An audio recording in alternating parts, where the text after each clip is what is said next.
Здравствуйте, друзья! Вы на канале Геоэнергетика Инфо. В эфире Светлана Пикта, и мы обсудим с Борисом Марцинкевичем высокие отношения «Газпрома» и Австрии. Вы знаете из предыдущих серий, что Австрия выиграла суд, «Газпром» прекратил поставки, спустя сутки восстановил поставки.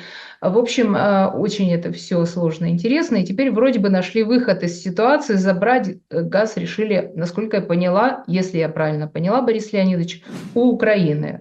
Разъясните, пожалуйста, мне это все. Давайте по порядку.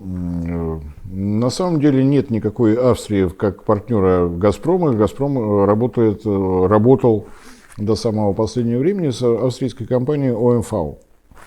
ОМВ – это компания, которая первой привела советский газ в Западную Европу. Было это в далекие 60-е годы. Связано это было с тем, что очень удобно был расположен газовый хаб Баумгартен. Это и большое хранилище. И поскольку к этому времени заканчивалась газификация стран Совета экономической взаимопомощи, куда входила такая страна, как Чехословацкая социалистическая республика, ныне разделенная на две части, Чехия и Словакия, от северных границ Словакии до Баумгартена видимость в бинокль очень хорошая. То есть это было настолько близко, настолько удобно, что поскольку в те времена в Австрии холодильник регулярно побеждал телевизор, посчитали, да, это выгоднее. У Австрии нет морских границ, поставки нефтепродуктов, а на тот момент основой энергетики это были именно нефтепродукты, печное дизельное топливо, так называемое, мазут и так далее. Вот природный газ намного надежнее, чем из стран ОПЕК, через моря ввести. Здесь трубопроводные поставки. Эти сделки привели к тому, что советский газ пошел, российский газ пошел. И что касается компании ОМФАО, проблем с выстраиванием сотрудничества с ними не было никогда. Напомню, что компания ОМФАО была акционером первого Северного потока. Шли разработки в России в месторождении на нашем севере общими усилиями с ОМФАО. ОМФАО финансировала строительство второго Северного потока, совместно участвовала в наземных магистральных газопроводах, которые «Газпром» с партнерами строил в Европе. То есть абсолютно нормальные были отношения. При руководстве Австрии самого молодого канцлера в ее истории Курца был подписан договор долгосрочный, несмотря на все ветра, которые дули в Европе между ОМФАО и «Газпромом», подписан договор до 2040 года о поставках газа именно по украинскому транзиту. Уренгой, Помара, Ужгород на день сегодняшний маршрут в новых реалиях, в новых названиях. После Украины Словакия, после Словакии, собственно говоря, Баумгартен, Австрия. И по этому же маршруту газ приходит еще и в Венгрию. Баумгартен как хаб удобен тем, что если газ идет из России, мы его в подземное хранилище положили, и множеством труб он расходился по всей Европе, в том числе и в Италию, в Грецию, в Турцию, во Францию. То есть такое очень удачное место, и именно поэтому здесь на день сегодняшний функционирует CEGH, Central European Gas Hub. Это и торговая площадка, это площадка для физического хранения. Претензии, на основании которых был выдвинут иск в адрес «Газпрома», это не поставки газа в Австрию, это поставки газа в Германию. Напомню еще раз, ОМФАО – акционер Северного потока. И здесь с экономической точки зрения выглядело все совершенно логично. Южно-русское газовое месторождение, совместная добыча с «Газпромом», оплата «Газпрому» транспортировки по территории России, дальше оплата за транспортировку по дну Балтийского моря, но часть прибыли это уже ОМФАО, и ОМФАО дальше находила себе немецких потребителей, и этот же газ и продавал. То есть абсолютно нормальный бизнес, абсолютно цивилизованный бизнес. Не по-европейски, прям скажем, все это выглядело. Претензия свелась к тому, что почему-то в 2022 году «Газпром» не поставил весь объем. газа законтрактованного. «Газпром» вежливо поинтересовался: а вы не думаете, что это связано с тем, что взорван «Северный поток»? Нет, сказали австрийцы и пошли в суд. И Международный суд уверенно встал на сторону Финляндии, на сторону компании ОМV, ну, абсолютно логично. Ну, подумаешь, нет газопровода, но это же не повод не поставлять газ. Абсолютно логично. Здесь юридические успехи просто великолепные. По суду иск 230 миллионов, плюс судебные издержки, плюс пени 270 миллионов выставлено теперь уже на основании решения суда. При этом компания ОМV заявила, что прекрасный метод рассчитаться. «Газпром» просто поставляет газ, мы пересчитываем кубометры в евро, доходим до нуля и дальше работаем совершенно великолепно. Без всяких политических демаршей, еще чего-то, «Газпром» совершенно покорно выполнил требования российского законодательства. Газ в Европу по трубопроводу может уйти только после того, как на счету «Газпрома» в России, в «Газпромбанке» появятся рубли. И поведение абсолютно линейное. Рублей нет, нет, значит и газа нет. Вот и поговорили. Блистательная победа, что теперь с этой победой делать не очень понятно. Денег не появилось, газ исчез. Может быть, большой успех. Тем не менее, если говорить об объеме поставок, на сутки он изменился, потом вернулся, то есть через газоизмерительную станцию Суджи, по-прежнему порядка 42 миллионов кубометров газа в год проходит, в сутки проходит. Из них по контракту с ОМV 17 миллионов. ОМV уже ничего не покупает, тем не менее объем такой же. Словацкая компания SPP сообщила австрийской компании ОМV, что у нее есть газ. 17 миллионов кубометров в сутки. Ну и поскольку компания SPP ОМV ничего не должна, вот пошла очередная сделка. Я думаю, что приблизительно такие же объемы может предлагать венгерская компания МОЛ, они могут через день меняться. Что в результате? Газ стал чуточку дороже, зато сейчас руководство Австрии может уверенно отчитаться перед Брюсселем, что оно сражается с энергетической зависимостью от России и вот уже практически всех победило. Никакого российского газа. Да, порядка 85% всего газа, который поступал в Австрию, это российский газ, но он теперь уже не российский, он то венгерский, то словацкий, может быть еще какой-нибудь, может быть еще какой-то посредник может оказаться. Это нормальный бизнес. Есть лишний газ, чего ж его не продать. Поведение «Газпрома» тоже совершенно линейно.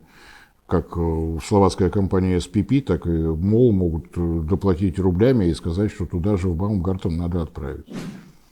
Что касается нынешнего канцлера Австрии, он отчитался о том, что полным-полна моя коробочка. Вот у нас подземное хранилище газа заполнено на 100%. Правда, забыла при этом сказать, чей газ. Поскольку Баумгартен – это торговая площадка, там совершенно спокойно могут хранить газ итальянские компании, имеющие возможность его прокачивать из России через Баумгартен. Там может быть газ греческий, в Грецию точно так же газ из Баумгартена российский проходит. Может быть газ словацкий, может быть газ венгерский, но главное, чтобы австрийские граждане были уверены в завтрашнем дне. ПХГ действительно полное, непонятно чьим газом, но практически вот на 93% заполнено. Красиво? Красиво. Для чего все Сегодня это? вообще все красиво с Да. самого начала. Я слушаю, мне кажется, еще лет 10 назад вот это все не было бы возможно, это логика. Ну, тут сложно сказать. С учетом скорости, с которой восстановился обычный объем поставок, все мы конспирологию любим иногда, но можно предположить, что Австрии действительно надо было отчитаться перед заокеанскими хозяевами, перед командирами в Брюсселе о том, что она тоже вступила в борьбу с российским газом. Отчиталась, да.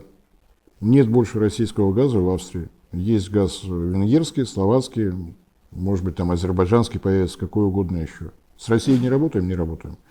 При этом маршрут остался тем же, объем поставок остался тем же.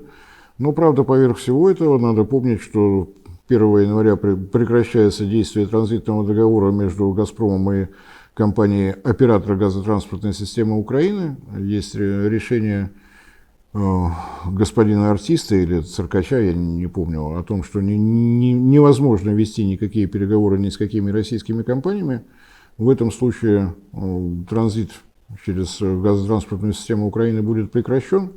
И, соответственно, что у Словакии, что у Австрии все равно возникнет вопрос, где брать газ.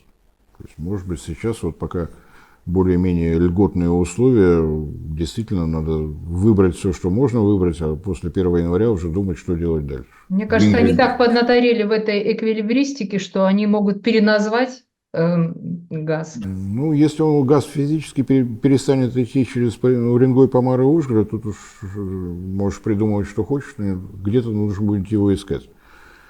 Что касается Венгрии, то напомню, что премьер-министр Виктор Орбан еще в прошлом году достаточно радостно сообщил о том, что подписано новое соглашение с «Газпромом». На тот случай, если будет прекращен украинский транзит, весь объем газа, необходимый Венгрии, будет поступать через турецкий поток. Компании Словакии и Австрии таких договоров не подписывали. Значит, в том случае, если договор будет, не только договор, но и сам транзит будет прекращен, им нужно будет искать, где, каким образом добывать себе газ. Ни Словакия, ни Австрия морского побережья не имеют. Соответственно, даже если удастся на рынке найти необходимые объемы сжиженного природного газа, нужно будет договариваться с какой-то из европейских стран, у которых есть регистрационные терминалы, чтобы привели его в обычное состояние. Ну, Чехия и Словакия, вся газовая система по-прежнему едина, несмотря на то, что они там политически друг от друга отделились, все трубы на месте. Соответственно, Словакия может договориться с Чехией, Чехия может договориться с Германией. В Германии, по-моему, уже 4 регистрационных терминала. Ну и для Словакии тогда все в полном порядке. Надо немножечко заплатить за СПГ. В обычных случаях процентов на 30 дороже, чем трубопроводный газ. Заплатить за регазификацию, заплатить, допустим, немецким компаниям, чтобы газ прокачали до территории Чехии, заплатить Чехии и получить газ. Какая будет цена? Ну, посмотрим, понаблюдаем. Что касается Австрии, все то же самое, но у нее есть возможность еще и через, допустим, Францию получать СПГ тоже вот таким же. Но у них будет на одного транзитера меньше. Может быть, как-то вот так вот будет выкручиваться ситуация. И я в очередной раз повторю, что вся ситуация в Европе нас интересует поскольку платят рублями, рубли нам точно нужны. На что их тратить, я надеюсь, прекрасно известно, тем более вам, Светлана. Но вот это заканчивается. Рынок падающий, объемы потребления природного газа снижаются, объемы потребления электрической энергии снижаются. До той поры, пока есть возможность работать, ну хорошо, поработаем. А что касается продления украинского транзита, я абсолютно согласен с Андреем Александровичем Конопляником, который бывал у нас в гостях. Несмотря на все прочие аспекты, технические возможности, юридические казусы, неплохо бы, чтобы при подписании каких-то новых соглашений присутствовала еще и моральная сторона вопроса. Меня знаете, что волнует? Вот вы знаете ситуацию в Судже, мы не будем ее сейчас разбирать там с какой-то военной точки зрения, но как функционирует при этом вся необходимая инфраструктура? Суджа – это прежде всего компрессорная станция. Задача компрессорной станции – поддерживать давление, чтобы газ шел в нужном направлении, в нужном объеме. Все, что касается газоизмерительной аппаратуры, она может быть перенесена на любую другую компрессорную станцию. То есть ничего критического нету в том, что там находится... Я вообще не очень понимаю, почему вот у всех заострено внимание на Суджу. Даже если отбросить ситуацию на весну этого года, когда вот из границы все в порядке и никаких бандитских нападений не осуществляются, вот Суджа, вот граница. До границы со Словакией еще 900 километров. Там работает 8 компрессорных станций. То есть, если бы целью было прекратить поставки российского газа в Европу, это киевский режим мог это организовать в любое время. Там еще 8 компрессорных станций, можно было организовать все, что угодно. Ну что же, спасибо вам за прояснение вопроса. Друзья, мы ждем вас в наших эфирах. Всем спасибо за внимание, всем всего доброго.